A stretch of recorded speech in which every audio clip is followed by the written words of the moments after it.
Hello health is wealth வியூவர்ஸ்க்கு வணக்கம். இன்றைக்கி ஒரு டிப்ஸ் பார்க்க போகிறோம். என்ன அப்படின்னா, இப்போ நம்ம பாத்திரத்தில் வந்து ஆக்சுவலாக துரு பிடிக்கும். அதை வந்து நம்ம என்னென்னா நல்ல பாத்திரமாக தான் சில்வரில் வாங்கியிருப்போம். ஆனால் என்னென்னா தண்ணியை நம்ம வந்து ஒழுங்காக காய வைக்காமல் அந்த மாதிரி இருந்துச்சு அப்படின்னா, தண்ணி ஒரே இடத்துல இருந்துச்சு ரொம்ப நாளாக இருந்துச்சு அப்படின்னா அப்போ என்ன ஆயிருன்னா உங்களுக்கு லைட்டாக துரு பிடிச்சிடும். ஆனால் இது வந்து நம்ம தேய்ச்சோம்னா அந்த சோப்பு கெமிக்கல்ஸ்னால நல்லா அழுத்தி தேய்ச்சோம்னா போயிடும்.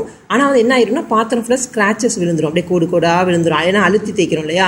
ஸோ அப்படின்னா ஸ்க்ராட்ச் எதுவுமே ஆகாமல் நம்ம எப்படி பண்ணலாம் அப்படிங்கிறது, ஈஸியாக எப்படி பண்ணலாம் அப்படிங்கிறத பார்க்கலாம். இப்போ இதுக்கு வந்து நீங்கள் வந்து எலுமிச்சம்பழம் எடுத்துங்க. இது வந்து சின்ன துரு தான், அந்த இடத்துல தண்ணி பட்டதால் இத்தனோடு துரு உங்களுக்கு தெரியுது தான். ஸோ இந்த துருவுக்கு வந்து நம்ம எலுமிச்சம்பழம், இது வந்து நீங்கள் ஃப்ரெஷ்ஷாக காசு கொடுத்து வாங்கணுங்கிறது. இது கேஸ் நம்ம எலுமிச்சம்பழம் யூஸ் பண்ண மாதிரி காஞ்சி போச்சு, ஸோ அந்த மாதிரி இருந்தாலும் பிரச்சனை இல்லை. நம்மளுக்கு லைட்டாக அந்த சாறு இருந்தால் போதும். இந்த சாரை வச்சு நம்ம என்ன பண்ணலாம், அந்த துரு வந்து இப்படி தேய்ச்சிங்க அப்படின்னா ரொம்ப ப்ரெஷர் கொடுக்கணும்னு இல்லை. எனக்கு இது வந்து ஸ்க்ராட்ச் ஆகாது, ஏன்னா அந்த சாறு தான் நம்மளுக்கு அந்த துருவை போக போகுது. ஸோ இதை நீங்கள் லைட்டாக அப்படி தேய்ச்சிட்டே வந்தீங்க அப்படின்னா, இல்லாட்டி ஊற வச்சுட்டு கூட நீங்கள் தேய்ச்சிங்கனாலும் போகும். இல்லை நம்மளாவே ரொம்ப ப்ரெஷர் கொடுக்கணும்னு அவசியம், ரொம்ப அழுத்தமாக அப்படி தேய்க்கணும் அப்படின்னு இல்லை. நீங்கள் கொஞ்சம் நேரம் அந்த சாரை வச்சுட்டு ஊற வச்சுட்டு அப்படின்னு தேய்ச்சிக்கலாம். தேய்ச்சிங்க அப்படின்னா வந்து உங்களுக்கு அந்த துரு வந்து க்ளீனாக போயிடும். நம்மளுக்கு வந்து அந்த பாத்திரத்தில் வந்து கோடு விழும், இந்த கம்பி வச்சு நம்ம விளக்குனா கோடு கோடாக விழுந்துடும் இல்லையா, பாத்திரமே அசிங்கமாயிரும். ஸோ அந்த மாதிரி இல்லாமல் நீங்கள் வந்து இது ஈஸியாக பண்ணலாம். ப்ளஸ் இந்த இடத்துல அப்படி நல்லா தேய்ங்க. இப்போ பாருங்க, முன்னாடிக்கே உங்களுக்கு நல்லா டிஃப்ரென்ஸ் தெரியும். முன்னாடி வந்து நம்ம கொஞ்சம் நிறையா இருந்துச்சு இல்லையா.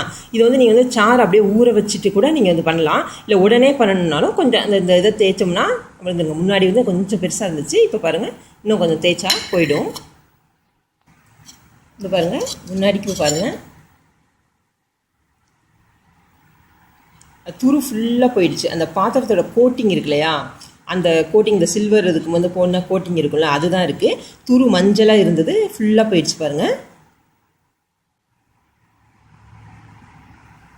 பாருங்கள், நமக்கு வந்து இந்த சிவப்பாக அந்த கரை இருந்தது வந்து நம்ம ஸ்க்ராட்ச் எதுவுமே இல்லாமல் சாஃப்டாக அப்படியே போயிடுச்சு. அந்த இது வந்து என்னென்னா, இங்கே பாருங்கள், இது வந்து இந்த பாத்திரத்தோட அந்த கோட்டிங் இருக்குல்ல, சில்வர் கோட்டிங்ஸ், அது இல்லாமல் இருக்குது. அந்த துரு இந்த சிவப்பாக இருக்கிறது எல்லாமே ஃபுல்லாக போயிடுச்சு. ஸோ இதை நீங்கள் ட்ரை பண்ணி பாருங்கள். உங்களுக்கு வந்து இந்த வீடியோ ரொம்ப பிடிச்சிருக்குன்னு நினைக்கிறேன்.